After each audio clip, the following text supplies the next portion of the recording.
Good morning. This is Jason Dean coming live at you again from Film Fanatic headquarters. It is Sunday at about 10:53. Pretty beautiful day. Weather's been pretty sweet. We are technically in our second week here of October of the fall season. So hope everyone's doing good. It's been a fun time here at Film Fanatic headquarters. It's been a busy time, I guess you could say. Always, checking out new movies and discovering lots of new movies. Lately, I've been watching a few newer films, so that's been fun. It's always cool to see some new things. I traditionally always everything for me is usually invested in old school movies, 70s, 80s, 60s, 50s, what have you. I typically always kind of gravitate towards those decades, especially the 70s. But that being said, I try to stay really current and try to, see what's out, see what's coming out. I try to, always keep my ears to the ground when new horror films are coming out. There's been some good ones. I recently was really surprised. I'm going to actually go to Bull Moose today and I'm going to try to track it down. One movie that I was really surprised about and I really, really liked it a lot is this new film that came out this year, In the Violent Nature. And it's it's a really new slasher movie. And slasher films, the slasher genre is my all time favorite genre of film, and also I consider it kind of a subgenre of my favorite overall style of filmmaking, which is exploitation or horror exploitation. But slasher is definitely a part of that. It is a subgenre, if you will, if you want to be kind of genre specific or whatever. But it's a really interesting movie. I really liked it. It's something I keep thinking about. I saw it on DVD. I rented it at Opera House Video very recently. I actually watched it a couple of nights ago. And I've been thinking about it since. And I really, really want to try to find it on Blu-ray and watch it on Blu-ray because it's really visually it's a pretty stunning movie, pretty original. The last time I did that, where I saw a movie and I really, really liked it, and then I wanted to make it a priority to track it down on Blu-ray, was the last kind of installment in the Predator franchise, Prey, which is a really awesome movie. I did two shows on that. I did a show on where I talked about my first time watching that film on DVD, and then I bought it on Blu-ray. I got a really sweet edition of that movie on Blu-ray, and then I did a second show where I talked about it. Really great film. So that was probably one of the last times that happened, and that came out last year, and so I want to do that for in Violent Nature. So we'll see what happens. But lately I've been again steeped in watching lots of old school shit, and it's been super killer. It's been super killer and super fun.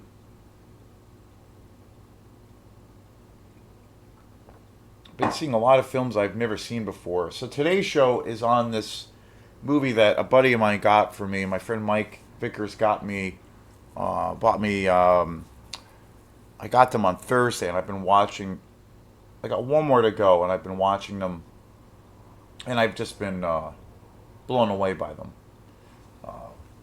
This second movie that I just watched, which I had never seen before, is just the only way I can describe it is it's pure. It's a pure action masterpiece, and that is the Miami Connection. Never seen this movie before, and holy shit, this movie is just completely bonkers. It's this packaging is just amazing.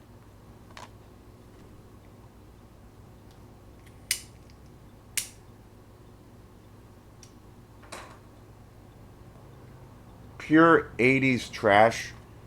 It's actually very much. It's way much more of a martial arts movie than I thought. I thought I didn't know what to expect. I got this as a gift, a birthday present, and it's just beautiful packaging. It comes with the soundtrack.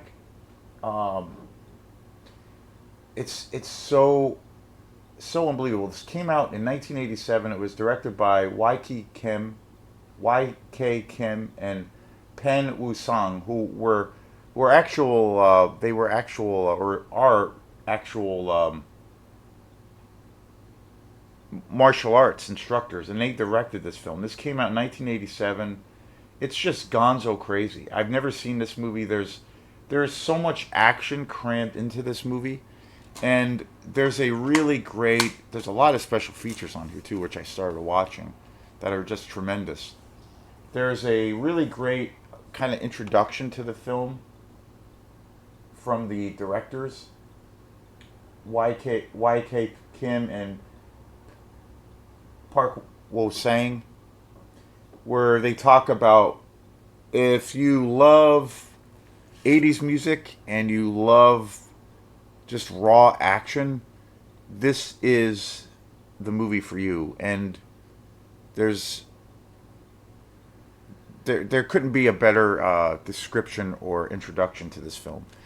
On one hand, this movie is like complete and utter trash, and so terrible and so god awful, but it's so damn fun. It's so damn such a goddamn fun ride. It's a big amusement park. And again, I love the '80s. I mean, I'm a product of the '80s. I was just old enough to see a lot of these films, during the time of DVD, or should say VHS. Just old enough to see a lot of these films.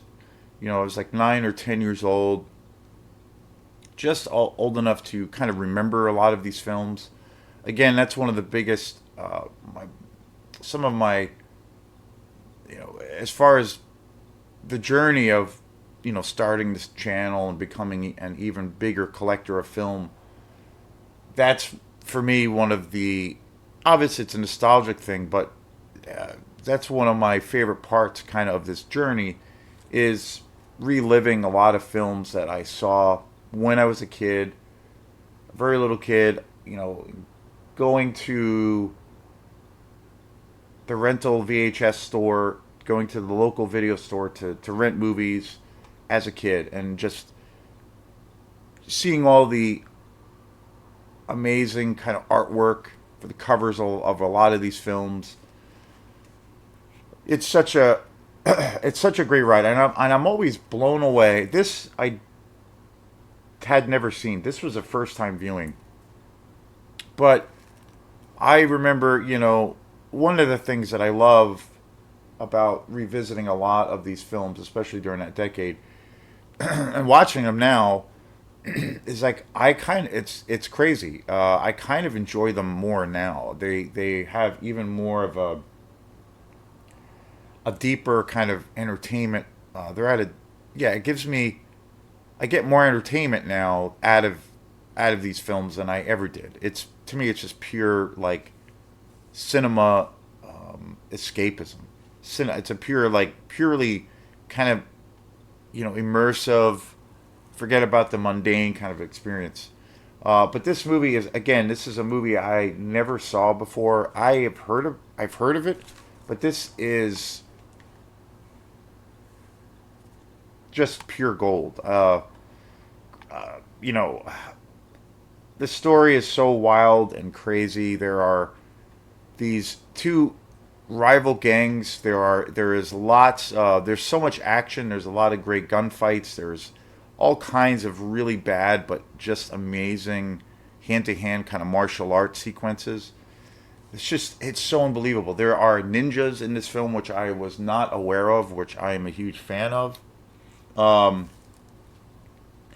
it's super trashy. There's some really great kills in this film also.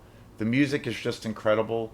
Dragon Sound is the band in this movie, and there are lots of sequences where the gang is essentially a band, and they evolve, or they're actually this kind of martial arts gang, and the band is called Dragon Sound, and oh my god, it's unbelievable. There's so many different kinds of elements in this movie. There's a lot of a lot of humor, a lot of just ridiculous things that go on. Lots of cocaine.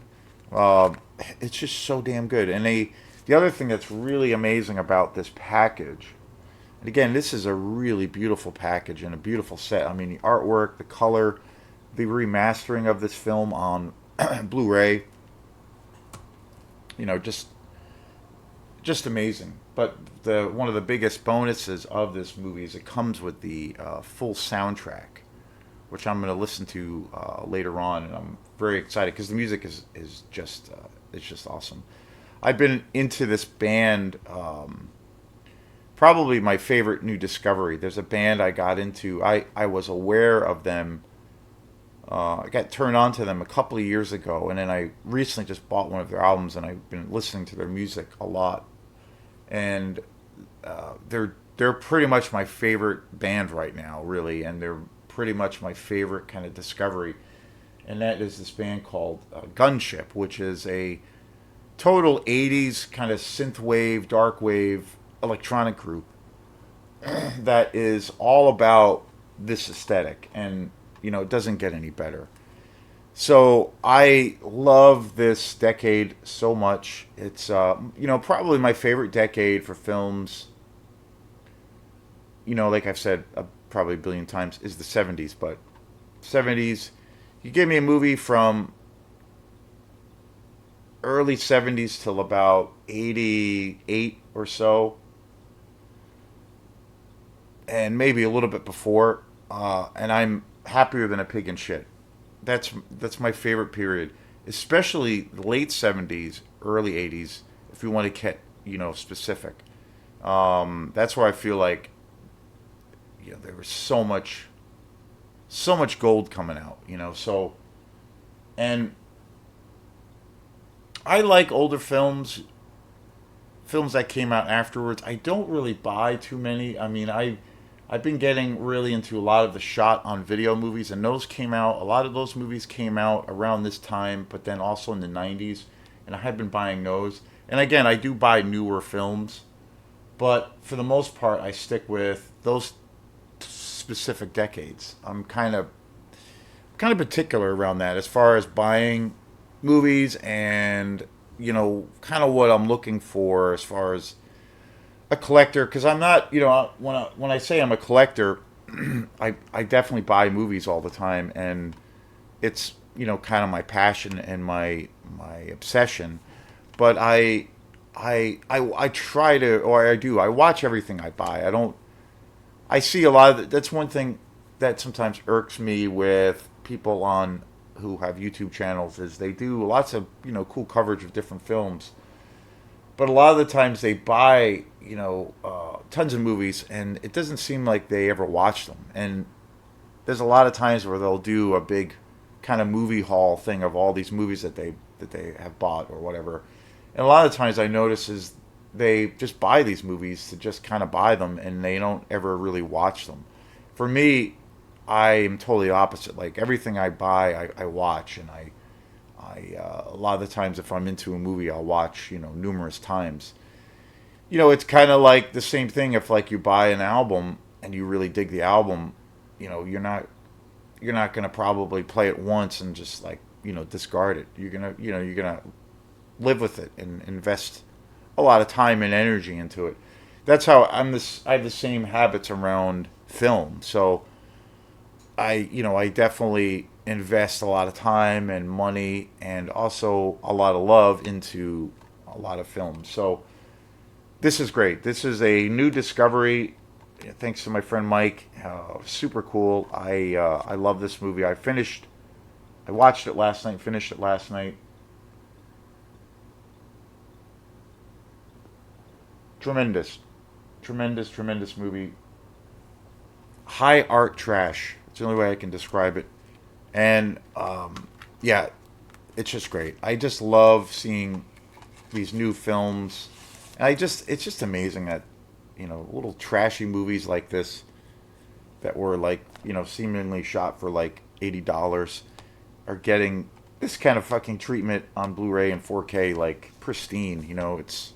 It's unbelievable.